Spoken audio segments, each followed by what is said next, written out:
কয়েকদিন ধরে মন্দিরে যেতে ইচ্ছে হলো, তো আজকে চলে আসছি মন্দিরে। আমরা গিয়েছিলাম ইসকন মন্দিরে। আর সন্ধ্যার সময় মন্দিরে আসার একটা কারণ সন্ধ্যার আরতি। সন্ধ্যার আরতিটা খুব সুন্দর হয় ইসকন মন্দিরে।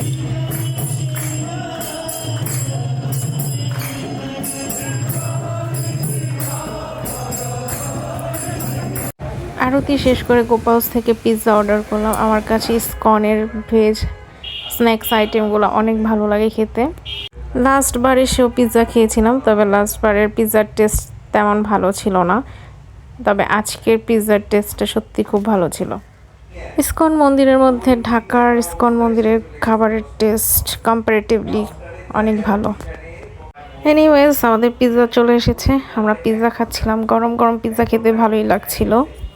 আমার কাছে ভেজ আইটেমগুলো একটু গরম গরম খেতেই ভালো লাগে, ঠান্ডা হয়ে গেলে আর ভালো লাগে না।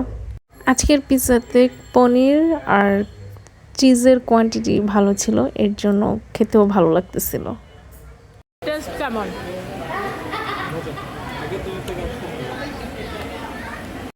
খাওয়া দাওয়া করে এরপর চলে গেলাম বাবা লোকনাথ মন্দিরে, ইসকন মন্দিরের কাছেই।